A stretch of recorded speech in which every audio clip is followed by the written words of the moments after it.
Hey guys, it's Jess. Welcome back to my channel. As a senior in high school with just about 8 weeks of high school left, I wanted to make a video and give you guys some tips and tricks and just how to get into college as a homeschooler. Because I know going into this, we had a couple resources, some parents who had graduated their kids before, but I really needed a resource showing step by step and different tips on how to get into college. I just basically finished high school. I don't want to go back. How to get into college as a homeschooler. It is doable, and homeschoolers are accepted just as public schoolers are accepted, and I'm going to give you some pointers on how to make this transition really easy. So tip number one, as a homeschooler, people do lots of different curriculums. With my curriculum, parents need to keep track of the grades, and obviously the transcript is something the parent needs to come up with themselves after logging all the grades. Other curriculums are very unstructured. It's all the kids and the parents. Mine, I'm able to track classes through dual credit and through different subjects listed in my guide. I do classical conversations. And then other homeschoolers who take online, all their grades are logged online and you don't need to do very much. But if you're in a spot where you need to keep track of your grades, do it, and do it every year if you can. If you're diligent enough, do it every week. Write down the grades you get on your tests, what your parent grades your paper. You're gonna want to keep track of those, because when it becomes time to submit your transcript, having all those grades together is going to make it so much easier, and it's going to go by a lot faster if you have those already together and ready to submit in the little transcript boxes.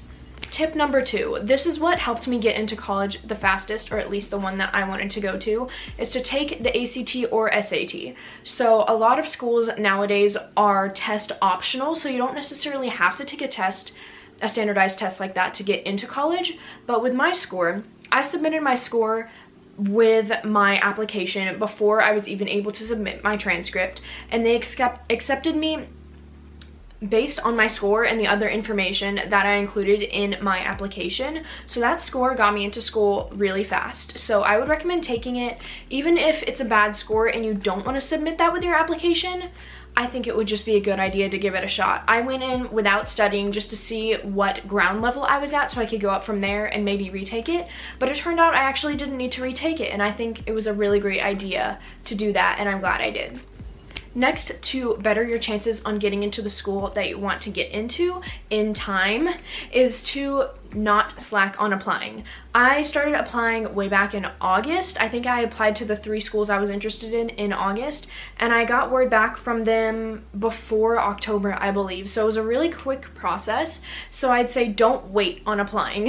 If you want to get into college, you gotta apply to college. Next, as a homeschooler, it is really easy, since you're managing a lot of your own work, to kind of slack off if you don't have a parent that's kind of over you, or you're very, very motivated and driven. So I'd say just really keep your goals in mind, stay motivated. If college is your goal, then work towards that. And, you know, keep on grinding through high school, whether you're a freshman, whether you're in middle school, or whether you're a senior like me. Keep grinding. Like, the end is in sight. I see the light at the end of the tunnel. That's what I keep reminding myself. Like, I still gotta keep working. Even though that I'm already into school, my grades still matter. So your grades do matter if you're planning on going to college. So stay motivated, stay the course. Next, this is just kind of a little tip. If you're still early in high school, this is probably a tip for you mostly.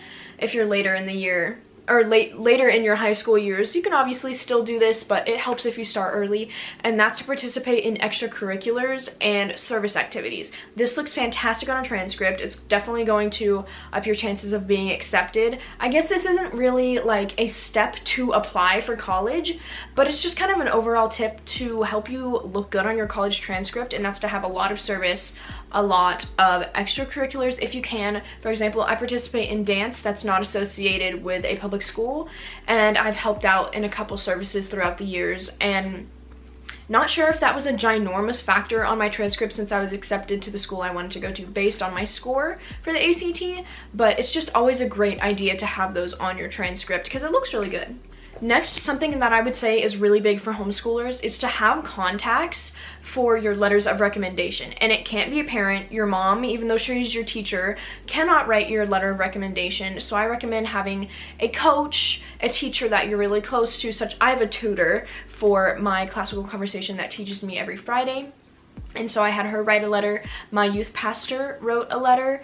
Like I said, coach or a dance teacher, just adults that you're close to in your life that will write you a really good recommendation letter. Have those people in mind as you're going into your senior year so that they can be prepared to write those for you, because you will need them for a lot of scholarship applications and possibly college applications. Next, this is kind of just an overall tip for college in general, and if you're planning on going there, and that's to take dual credit. Obviously, this is optional. If you want to do the full 4 years of college, you can totally do that, and the dual credit isn't necessary to go to college, but it is helpful to get basics out of the way so you can get to your courses that relate to your major specifically a lot faster. I did take dual credit from sophomore year to last semester. I'm not taking it this year, but I believe I have 15 hours of credit, which is about half a year. That's about a semester of college. I was expecting it to be a full year, but it's totally okay. I'm going to take a couple summer classes just in order to finish college in 3 years, because that's a goal for me. So dual credit is totally optional, not something you have to do, but it's definitely something that can help you out, especially with getting into college and getting that done a little bit faster and getting those basics out of the way. In saying all of this, I am just a senior in high school, figuring it all out myself with my mom as we go through this process. I go to college in August, so I don't know everything. I just wanted to share the knowledge and wisdom that I've learned as I'm going through this process. If you have any questions, totally leave them down in the comments, or if you have any recommendations yourself, leave those in the comments for anybody who might be looking for them. And let me know if you want more videos on just high school tips, college tips, homeschooling overall. And I hope this was helpful to you. I'll see you next week. Bye!